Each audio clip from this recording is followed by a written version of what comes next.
வணக்கம் அன்பு மக்களே. இந்த பதிவில் நாம் பார்க்கிறபோது சிம்மத்தில் புதன் பயிற்சி தரும் தாக்கம், துலாம் முதல் தனுசு வரை உள்ள 3 ராசி வாரியாக கணிப்பு மற்றும் பரிகாரங்கள் பற்றி இப்பதிவில் பார்ப்போம். இப்பதிவை பார்க்கும் கேட்கும் அன்பர்கள் யாவரும் லைக் செய்து சப்ஸ்கிரைப் செய்து பகிர்வது நல்லது.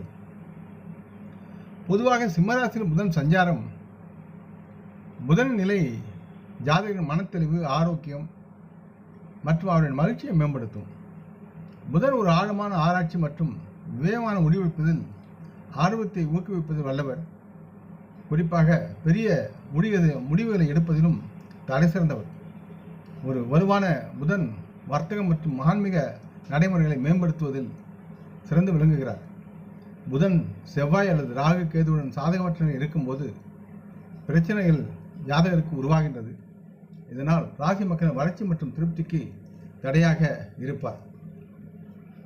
இந்த முறை புதன் செப்டம்பர் 4, 2024 அன்று 11:31 நேரத்திற்கு சிம்மராசிக்கு மாறுகிறார். சிம்மராசியில் புதன் பயிற்சி குறிப்பிட்ட ராசியில் ஏற்படும் தாக்கம் பற்றி விரிவாக பார்ப்போம். துலாம் ராசி. துலாம் ராசி மக்களுக்கு 9 மற்றும் 12ஆம் வீட்டிற்கு அதிபதியான புதன் தற்சமயம் 11ஆம் வீட்டில் சஞ்சரிக்கிறார். மேல் கூறியவற்றின் காரணமாக துலாம் ராசி மக்கள் தங்கள் விருப்பங்களை நிறைவேற்றவும் திருப்தியுடன் சாதிக்கவும் பெருமை பெறவும் முடியும். தங்களின் தொழில் ரீதியாக உங்கள் வேலையில் நல்ல முடிவுகளை நீங்கள் பெறுவீர்கள் மற்றும் வேலையில் உங்கள் இலக்குகளை எளிதாக நீங்கள் அடையலாம். வியாபாரத்தில் சிம்மத்தில் புதன் சஞ்சாரத்தின் போது நீங்கள் அதிக லாபத்தை பெறுவதற்குண்டான சூழலும், அதனால் மகிழ்ச்சியும் உங்கள் போட்டியாளரின் ஆதரவையும் நீங்கள் பெறுவீர்கள். பணத்தின் முன்னணியில் அதிக பணம் சம்பாதிப்புக்கான வாய்ப்புகள் இருக்கிறது. மேலும் எதிர்பாராத லாபங்களுடன் நல்ல செழிப்பும் இருக்கும். தனிப்பட்ட முறையில் நீங்கள் மிகவும் மகிழ்ச்சியாக இருப்பீர்கள் மற்றும் இந்த நேரத்தில் உங்கள் வாழ்க்கை துணையுடன் நல்லதொரு தருணங்களை அனுபவித்து மகிழ்வீர்கள். ஆரோக்கியத்தை பொறுத்தவரை சிம்மத்தின் புதன் சஞ்சாரத்தின் போது நீங்கள் நல்ல உடல் தகுதி மற்றும் அதிக ஆற்றலை பெற்று நலமாக வாழ்வீர்கள்.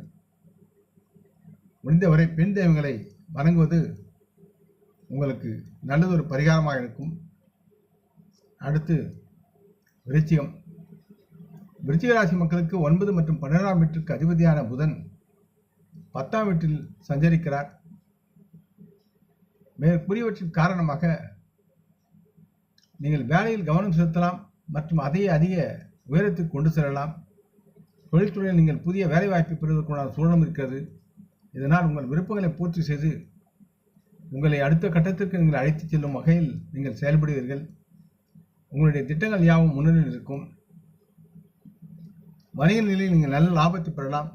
உங்கள் வாய்ப்புகளை மேம்படுத்துவதில் இறுதி முடிவுகளை சந்திப்பதிலும் பெரிய வெற்றியை பெறுவதற்கான சூழலும் இருக்கிறது.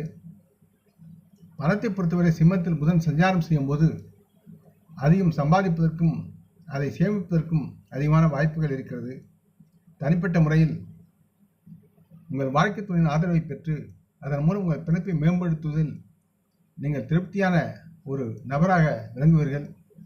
ஆரோக்கியத்தில் அதிக வலிமை, மகிழ்ச்சியுடன், உற்சாகம் மற்றும் மகிழ்ச்சியுடன் இணைந்து நல்ல ஆரோக்கியத்தை நீங்கள் பெறுவீர்கள். முடிந்தவரை முருகனை தினமும் வணங்கி அவரது நாமத்தை உச்சரிப்பது உங்களுக்கு நலமாக இருக்கும். அடுத்து தனுசு ராசி.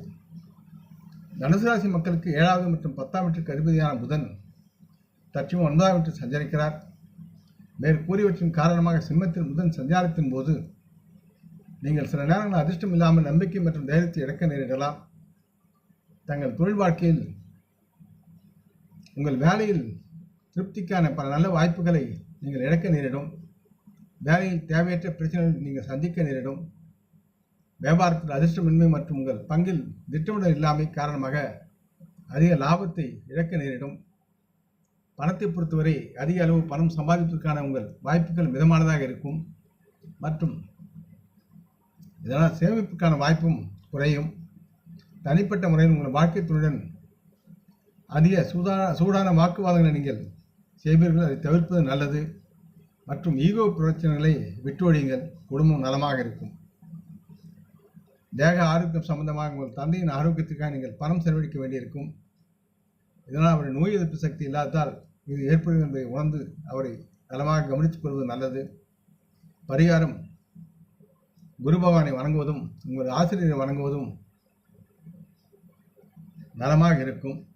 இந்த பதிவை கேட்டு லைக் செய்து சப்ஸ்கிரைப் செய்து பகிரும் அன்பர்கள் யாவரும் வரமுடன் நலமாக தேக திலகாத்திராயில் ஆரோக்கியத்துடன் சகலவிதமான தன தானிய ஆபராணி ஐஸ்வர்யத்தை பெற்று சர்வ காரிய ஜெயத்துடன் வாழ்வாங்க வாழ வேண்டும் என்று இறைவன் பாதம் படுகிறேன். நம் குடும்ப மூத்தோரை வணங்குவோம். வணக்கம். நன்றி.